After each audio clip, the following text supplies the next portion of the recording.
Juan Raúl Ferreira no necesita presentación, pero sí el que la necesita es su hijo, Wilson Ferreira, que aparte carga con el nombre del caudillo. Y hoy nos visitan los dos para hablar de temas de actualidad, pero también para conocer el momento y la realidad de Juan Raúl Ferreira, hoy como integrante de la Secretaría de Derechos Humanos, y también para conocer la cara y el accionar de Wilson Ferreira, de un joven Wilson Ferreira, nieto de Wilson Ferreira Aldunate e hijo de Juan Raúl. ¿Cómo les va? Buen día. Buen día. Muy bien. Bienvenidos. Muy contento de estar además con él. Iba a decir pichón, pero es más grande que yo. Ya es más alto que vos. Ya es bastante más alto que yo. Juan Raúl, ¿cómo estás viviendo este año electoral? Sé que estás desde un lugar en el que no puedes hacer nada de proselitismo. Claro, y es una situación curiosa, porque yo tenía 13 años y me acuerdo, algún recuerdo tengo de las elecciones del 58, donde tenía 8 años. Pero de las del 62 me acuerdo, claro. Y ya cuando tenía 13 años organicé mis primeras caravanas y cosas, y militancia prejuvenil. Entonces, el otro día en broma le decía a unos amigos en un asado, bueno, va a ser la primera elección que me voy a quedar en mi casa solito, porque no va a haber nadie, viendo televisión y enterándome de qué pasa. Porque además tampoco voy a querer salir porque se puede prestar para confusión, y yo creo que además es muy importante que la ley haya previsto que los miembros de la institución de derechos humanos no podamos tener ninguna intervención de tipo partidario. ¿Ninguna implica que no podés ni siquiera ir a un acto y estar entre el público? No. ¿No podés? No. Solamente podríamos ir a una sede partidaria cuando vamos en nuestra condición de institución, porque nos gusta mucho estar en contacto con todos los partidos políticos. Y bueno, por ejemplo, un homenaje fúnebre, etc. Y hay veces que se da la situación, esto es interesante, en que un mismo acto se separa en una parte, por ejemplo, un homenaje a una figura política, y después hay un acto proselitista. Ha pasado, por ejemplo, con el arzobispo, como el señor Sturla, que lo han invitado a actos recordatorios de gente caída, etc. Entonces él va a la parte del homenaje. Claro. Y después se retira. Y ahí atrás me retiro yo también. Pero aparte él es hermano de un ex dirigente nacionalista, de un ex legislador blanco, como Héctor Martínez Sturla. Entonces sería mucho más fácil confundir todo, ¿no? Sí. Pero además yo creo que es muy importante separar roles. Bueno, en el caso de él, Uruguay tiene una tradición laica de la cual él además, como religioso, hace culto. Es una cosa muy interesante. Nos representa muy bien. Que nos representa muy bien. Bueno, fue alumno de Sturla. ¿Fuiste alumno del arzobispo? O sea, cuando yo entré al Juan 23, él se estaba yendo como director. Y tuvimos todo el contacto previo, las reuniones ahí antes de entrar con él. Y una muy buena persona, y la verdad que muy buen católico también. Ajá. Bueno, Wilson, a ver, primero contanos cómo es llevar este nombre, ¿no? ¿Cuánto pesa llevar el nombre y apellido de Wilson Ferreira? Y bueno, o sea, yo lo llevo con orgullo, pero viste que no me gusta mucho andar careteando con el nombre, porque no tiene sentido, viste. ¿A qué edad te entró a pesar? Y me acuerdo de cuentos, porque lógicamente no tenía capacidad o sea, no recuerdo, no tengo memoria, de que cuando era chico, una vuelta me llamaron en el Británico a la sala 19, justo la sala con el número de la lista de Wilson, y salió en el diario el otro día, y la gente estaba como Wilson Ferreira, sala 19, como impresionada así. Y ahí después de grande me quisieron el cuento, y como que ahí empezó más o menos. Pero acá en El Observador salió, en Rincón y Misiones.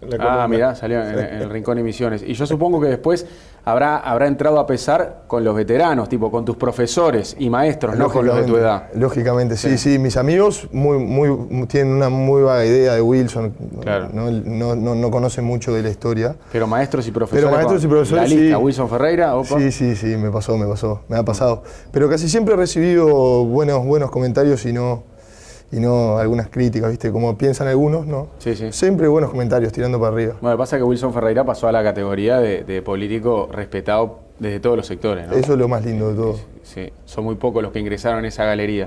A ver, integrás un grupo de jóvenes blancos y aparte integrás el grupo un grupo que apoya el no a la baja. Sí, primero que nada, arranqué militando en la 430, que es una lista de jóvenes Sí. Que está liderada por el diputado Iturralde, que ahora no es tan joven, pero nosotros somos su juventud. Y bueno, y a un compañero mío que se llama Matías Estañari se le ocurrió la idea loca de empezar a armar una movida de blancos que estábamos en contra de la baja. Y bueno, y ahora cada vez va creciendo más el grupo. Estamos armando cosas lindas para hacer, para salir ahora. Tenemos pines para sentirnos bien orgullosos y que la baja no es una cuestión de partidos, sino que es más, es para todos, es un tema de todos y no hay que vivir por partidos. Dentro de un partido pueden haber dos posturas distintas perfectamente, como las hay dentro del Partido Nacional, dentro del Partido Colorado y dentro del Frente. ¿Cómo lo ves militando, Tú Juan sabes que, no, muy entusiasmado, con entusiasmo, lo digo con mucho orgullo, él se va a enojar de que lo diga así, pero más allá, digamos, de su opción política, fuera cual fuera esta, para ser fiel a mi compromiso de no hacer proselitismo, me encanta el enamoramiento que tiene con la cosa pública, ¿no? Que se le veía de chico, porque mucho antes de que empezara a incursionar bueno, ahora en tiempos electorales, siempre estuvo muy vinculado a obras sociales de la parroquia, del colegio, Techo para mi país. Sí, siempre se le vio una veta de inquietud ahí. No, pero un cuento divertido que me estaba acordando cuando lo escuchaba a él es que cuando, para suerte de él y de sus padres, tiene la misma barra de amigos que tenía cuando tenía 6, 7 años, ¿no? Que es una cosa que en el mundo de hoy es un elemento de contención y de apoyo. Se mantiene el grupo de la primaria. El mismo grupo del preescolar, ¿no? Y después cuando llegaron a la universidad, cada uno tomó su camino. Pero un día cuando eran chiquitos me llama un amigo y me dice, mira, un amigo de él pide por él y cuando lo voy a llamar me dice, para que yo te quiero preguntar una cosa porque tengo una confusión muy grande, me dice. ¿Vos sos el hijo de Wilson o el papá de Wilson? Se ve que el chiquilín en la casa había las dos cosas y tenía un matete. Había un Wilson Ferreira arriba tuyo y otro abajo. Sí. Ahora, Juan Raúl, no sé hasta dónde va el límite de lo que no podés decir o hacer, pero yo te quiero preguntar esto, no sé si me lo puedes responder. ¿Hoy vos te sentís ideológicamente más cerca del Frente Amplio que del Partido Nacional? Yo no puedo hacer ningún tipo de manifestación ni ideológica, ni partidaria, ni de cercanía, ni de lejanía política. Nosotros lo que tenemos que hacer es gane quien gane las elecciones, porque se da la situación que yo creo que es muy sana también, que la institución no cambia junto con el gobierno. Es un periodo de 5 años, renovable eventualmente 5 más, que cambia a mitad de gobierno. Creo que esto es muy sano, porque intervienen legislaturas distintas en la elección y porque además el mandato no está vinculado en más de la mitad del periodo a un gobierno determinado. Y nuestra tarea es ejercer mecanismos de contralor, con facultades muy fuertes que da la ley. Mezclar eso con la política partidaria podría ser muy peligroso, no solamente en pérdida de neutralidad, sino de partidización de la tarea, pérdida de confianza del denunciante. Y además mecanismos muy poderosos. Nosotros tenemos facultades de adoptar medidas cautelares, de hacer visitas e inspecciones sin orden judicial previa a hogares de ancianos, hogares psiquiátricos. Yo creo que es muy bueno sacar eso, es parte de la vida pública, yo te diría hasta política, pero no partidaria. ¿Qué sentiste cuando tu mamá Susana fue bastante insultada por algunos blancos porque dijo en una entrevista que ella es blanca pero que le gusta mucho Tabaré Vázquez? Bueno, mucho dolor. Primero porque es mi madre, segundo porque es una persona que sufrió mucho por los momentos difíciles de este país, los vivió con mucha dureza. Y en tercer lugar porque creo que es síntoma de un clima de irritabilidad que hay que superar y que yo tengo mucha fe en que esta generación aporte mucho a eso. Porque antes... hablar bien de del otro era un activo, no era ¿no? El otro día yo presenté un libro... Hablar bien de un adversario, por ejemplo. Por ejemplo, hay que ver lo que era la relación de mi padre, por ejemplo, con Rodney Arismendi, con Julio María Sanguinetti, el otro día con Selmar Micherini. El otro día en la presentación de un libro yo hice una anécdota tremenda de lo que fue el día que él se iba para Estados Unidos, con mucho temor de no volver vivo. Él no se quería ir a tratar a Estados Unidos cuando estaba con su enfermedad. Y en el aeropuerto mismo yo le cuento que está muy enfermo un viejo adversario suyo, Lalo Pasaguirre, de la lista 15, que ya habían tenido enfrentamientos tremendos en el Parlamento a lo largo de toda su vida. Y a mí me costó decirle, ¿no? Él yéndose a Estados Unidos a tratar y Lalo había hecho un infarto, en realidad en ese mismo momento estaba muriendo en la mesa de operaciones del doctor Favaloro en Buenos Aires. Entonces yo contaba en la presentación del libro que rápidamente se entera, no hace ningún comentario, ninguna expresión, y le manda una nota que dice: querido Lalo, en momentos en que toda la opinión pública estaba pendiente de mi salud, has irrumpido con un fulminante infarto. Por lo tanto, te exijo que te pongas bien de inmediato y que busques en el futuro mecanismos más ortodoxos de competencia política. Entonces, esa cosa, bueno, yo de las pocas cosas que hasta el día de hoy no me atrevo a leer en voz alta sin quebrarme es la imagen que pocos días antes de morir hace Maneco Flores Mora, que ese sí también que fue adversario duro, sobre la visita que le hace mi padre al sanatorio cuando el que estaba enfermo era Maneco. Entonces, antes la amistad con el que puede no pensar exactamente como uno, militar, la diferencia entre adversario, compañero político, con enemigo, era una cosa muy importante de distinguir. Entonces me parece que, me lo digo con total franqueza, que mamá se ha ganado un respeto que descalifica mucho a los que salieron a insultarla. Vamos a recordar, Wilson, uno de tus primeros discursos, que lo tenemos ahí en un video medio casero, que fue en un aniversario de la muerte de Wilson Ferreira, de tu abuelo, y vos hablaste en el cementerio. El aniversario 25 creo que fue. Ahí va. Para ser más. Vamos a verlo. Cuando me llamaron ayer mi amigo Gonzalo Baroni me llamó para ver si quería hablar en este acto, no dudé un segundo, contesté enseguida que sí que quería, porque sentía que le debía eso a mi familia, a mi abuelo, al partido. Esto es muy difícil, siento una emoción, me corre un chucho de frío, un calor, muchas emociones encontradas en este momento. Y bueno, inmediatamente que corté con Gonzalo, empecé a pensar, no sabía qué voy a hablar. Yo nunca hablé en público, ¿qué voy a decir?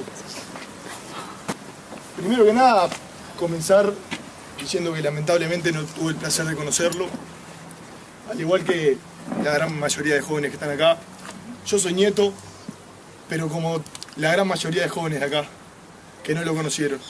Somos nietos, todos. Muy bien.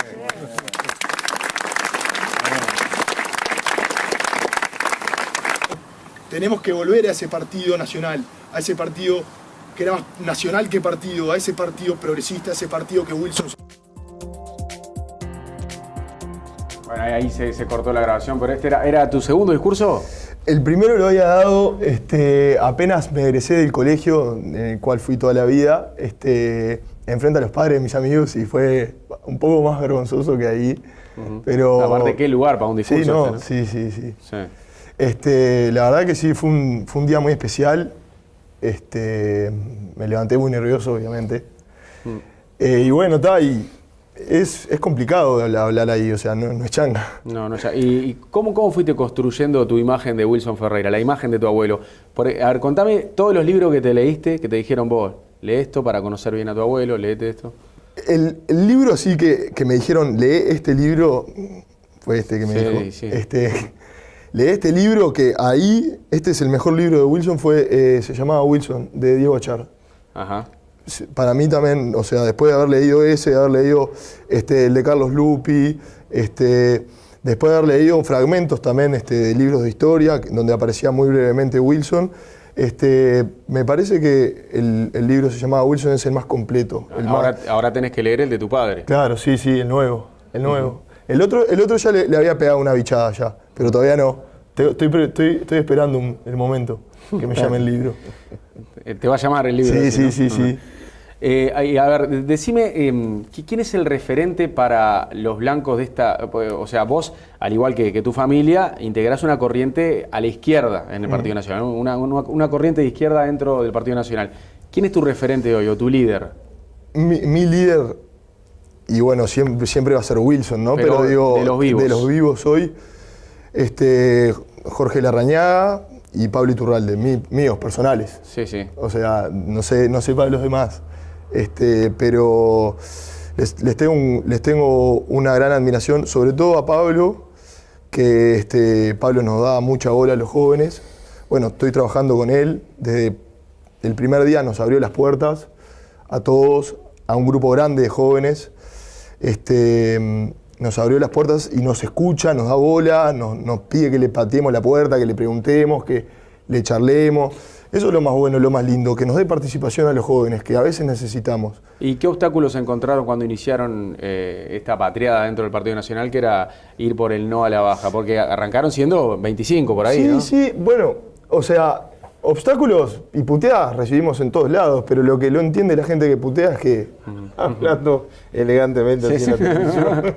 Digo, pero incluso blancos que se calentaron. Sí, lógico. Sí. No comprendemos su enojo, su calentura, pero bueno, son cosas que se tienen que respetar porque lógicamente no todos pensamos igual. Y guardar lo que uno piensa para adentro, para quedárselo a él, no. Siempre tiene que decirlo. ¿Vos estás en contra de la baja de la imputabilidad? Sí, la institución se ha pronunciado en contra de la baja de imputabilidad por varias razones desde el punto de vista de la institución, ¿no? Fundamentalmente porque no se dice cuando se presenta el tema de la baja que los menores ya son imputables en Uruguay, ¿no? Es decir, se oculta esa parte de la información.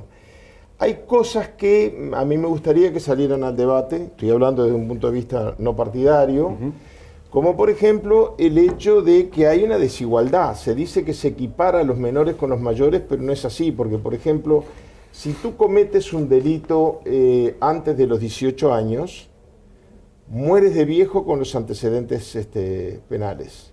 Si tú cometes un delito después de los 18 años, a los 5 años quedas como primario nuevamente. Es decir, que es un trato desigual, pero en contra del menor, y esto no se ha dicho, ni se ha explicado por qué, pero es prácticamente condenar a un menor a ser delincuente toda la vida.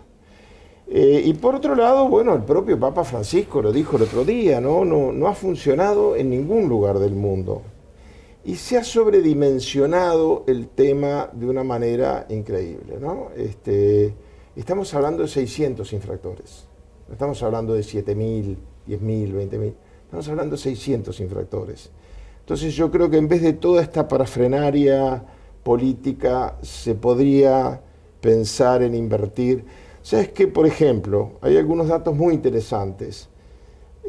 Los menores que han ingresado con programas de trabajo, por ejemplo, con la UTO o con el PIT-CNT, no ha habido reincidencia. Ni mucha ni poca, no ha habido reincidencia. Yo no digo que sean todos recuperables, ojalá la vida fuera tan fácil, pero digo que es la apuesta que hace una sociedad que no se resigna. Bueno, y por otro lado, creo que se han ido produciendo avances lentamente, pero me preocupa también, como miembro de la institución, en este caso, que el Uruguay estaría violando una cantidad de convenciones internacionales. Y si tú violas una parte, tienes que renunciar a la totalidad de la convención.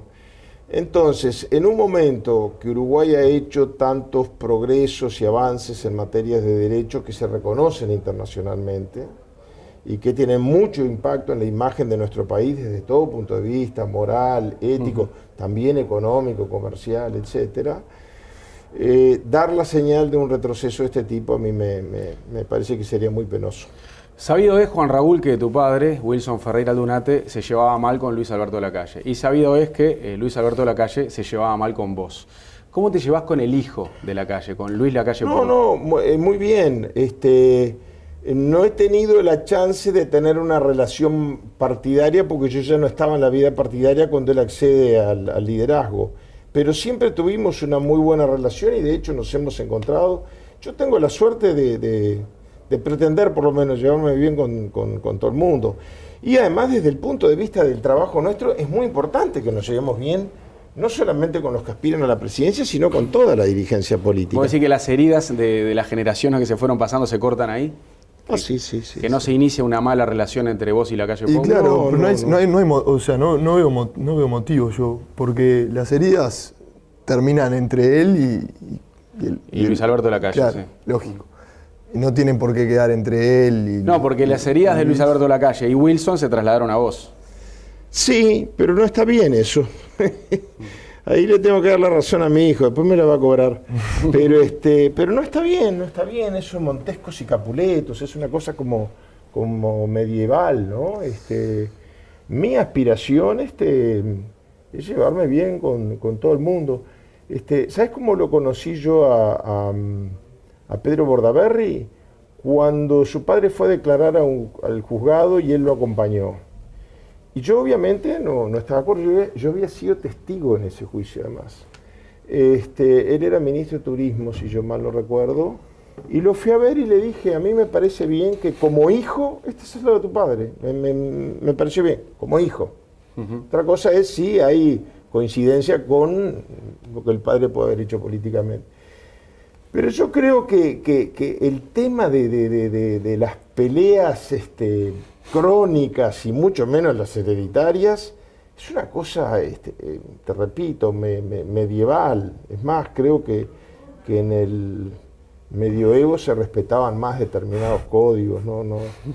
Sí, no tiene sentido. Bueno, ya pasaron 30 años de la llegada de Wilson del exilio. ¿Vamos a recordarlo? ¿Cómo no?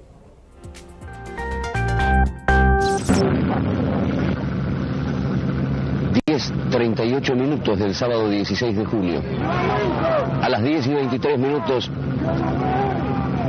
el barco Ciudad de Mar del Plata se detuvo, llegó una lancha que estamos viendo y en este momento se está acercando y es evidente que comienza el instante en que Wilson Ferreira Aldunate, que regresa en este barco al Uruguay, es precisamente tomado por las autoridades militares.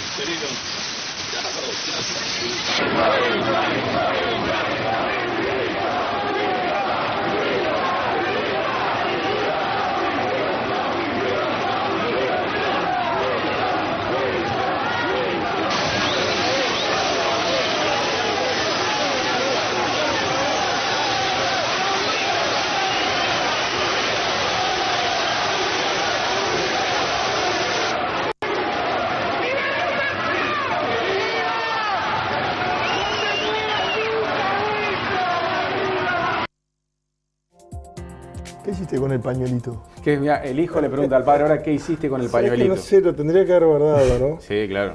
Qué impresionante que termine el video. Yo es la primera vez que lo veo en esta edición, así que termine con alguien que grita "no te mueras nunca" y 2 años después estaba muerto, ¿no? Ajá. Y sin embargo, esos 2 años, bueno, yo creo que cambiaron la historia del país. Lo cambiaron a él también mucho. Fíjate que 2 años en más de una década y media, es muy poco tiempo. Es decir, que pudo haber pasado que muriera en el exilio, que hubiera sido una cosa muy triste, ¿no? Claro, y no tenía esto. Y no tenía esto. Entonces yo, en el fondo, cuando recuerdo, incluso en este libro presentado recientemente, no hay una sola evocación o recuerdo triste de toda la etapa desde que el médico me dice, tu padre se muere y no tiene mucho tiempo por delante, al tiempo que termina el entierro. Eso es lo que agarra el libro, ¿no? Y él logró dejarnos en todo ese periodo un recuerdo esperanzador, un recuerdo de fuerza moral. Y el otro día uno de los presentadores fue el rector de la Facultad de Humanidades y Ciencias de la Educación, el doctor Álvaro Rico, y dijo una cosa que yo nunca había pensado. La foto de tapa del libro es esa foto, la imagen famosa de El giro levantando los brazos. Ahí va. Y él hizo un comentario que yo nunca había pensado. Dice, fíjense qué elocuente esta foto, donde el único que está sonriendo es el que va preso. Y los que están con cara de miedo son los que lo llevan preso. Sí, bueno, ese día él arrancó para un lado, vos para el otro, y los dos fueron presos a lugares distintos, por unos meses. Nos habían dicho en realidad que íbamos a ir al mismo lugar a bordo, pero después se ve que hubo una contraorden ahí, y él fue a Trinidad y yo pasó Los Toros. Sí, es increíble, pero era una forma feliz de ir en cana, ¿no? Sí, era muy raro, una forma muy emotiva. Además, los días, los preparativos, las despedidas en Argentina habían sido tan intensas que a mí me pasó una cosa increíble, que a pesar del temor, la preocupación, la incertidumbre, porque no sabíamos nada, ¿no? Yo en el helicóptero me quedé dormido como piedra. ¿Ah, sí? Del agotamiento que tenía. Como la decisión fue adoptada muy en el minuto final, se dio la circunstancia de que yo llegué a un cuartel donde les avisaron 10 minutos antes que llegaba. Ajá. Entonces fue medio tremendo, porque mientras que el preparativo de la llegada de Wilson estaba todo organizado, mi llegada, el jefe del Ingenieros 3 no tenía mucha idea. Entonces, no sé, parecía que bajaba un terrorista de estos de la ISI, ¿no? Personal de cuerpo a tierra, llovía cántaros, personal de cuerpo a tierra armado apuntando, discusiones entre los oficiales de la Armada que tenían órdenes de hacerme un certificado médico antes de dejarme, y el señor del ejército que no quería. Fueron momentos de tensión, pero todo ese reconocimiento popular, que al mismo tiempo era una garantía, ¿no? Claro. Y Era sabían que iban presos por un par de meses nada más. Y en otro Uruguay ya. No sabíamos mucho, es decir, ahí había un margen de incertidumbre. Yo después con el tiempo me enteré, en ese momento no se me pasó por la cabeza. Pero los padres pueden ser líderes políticos, caudillos, militares, civiles, son padres, ¿no? Y yo mucho tiempo después me enteré que la preocupación las últimas noches de mamá y de papá era qué iba a pasar conmigo, porque iba a haber, sobre todo si nos llevaban a lugares distintos, porque iba a haber mucha tensión internacional. Era bastante obvio que no iban a haber abusos físicos, etcétera. Pero, te repito, los padres son padres. Entonces, después con el tiempo yo me entero que esa había sido una preocupación muy, muy constante. Pero, bueno, yo creo que el viejo lo resume mucho a un periodista argentino que le pregunta ¿por qué va al Uruguay para ir preso? Y él dijo, no, yo no voy al Uruguay para ir preso. Y dice, ¿pero usted sabe que va a ir preso? Sí. Pero llevarme preso no es un problema de ellos. Ser un hombre libre es una decisión mía. Y uno mira esa última expresión con esa sonrisa, y es la de un hombre libre. No es la de un hombre que siente que pierde la libertad, sino que la está ganando. Incluso les retrucó a los milicos cuando iban en el barco, cuando les dijo lo de los tanques de guerra, el cuento que dijo que le contaron que habían 8 tanques de guerra esperándolo en el puerto, y dijo, se quedó pensando un ratito y dijo, y bueno, está bien, un tanque de guerra por cada miembro de la familia, y empezó uno por mí, uno por mi señora, 3 más por mis hijos y 3 más por todos los que iban en el barco acompañándolo. Por la familia que iba acompañándolo. Siempre lo que a mí me gusta mucho recalcar es eso de Wilson, esa imagen dentro en esa circunstancia, en esos momentos, salía con esos chistes, con esas cosas que capaz que era un loco en ese momento. Si el humor lo mirás ahora y decís, pero qué locura que tenía arriba, qué huevos que tiene para decir eso ahí enfrente a todo el mundo en ese momento, pero la verdad que sí. Él tenía el recurso del humor, era un recurso para los momentos a veces más trágicos, ¿no? También hubo, porque los hubo, los momentos trágicos donde no había espacio para el humor. Quizás el más elocuente es el el momento de la noticia de la muerte de Selmar y el Toba, ¿no? Claro, sí, sí. Bueno, yo les quiero agradecer por haber venido. ¿Vos estás yendo a actos del Partido Nacional? ¿Eso estás militando? Sí, estoy militando. Estoy militando con la 2014. Sí, sí. Por más que no sea tu candidato inicial, estás trabajando para que Lacalle Pou sea presidente. Sí. Sí. ¿Estás militando para eso? Sí, militando para eso y para tener un sector wilsonista cada vez más fuerte. Bien, ¿y vos extrañás la vida político-partidaria? Mirá, todo en la vida tiene sus etapas. Yo estoy muy contento con lo que estamos haciendo en la institución. Y además, la decisión implicaba aceptar esas reglas del juego.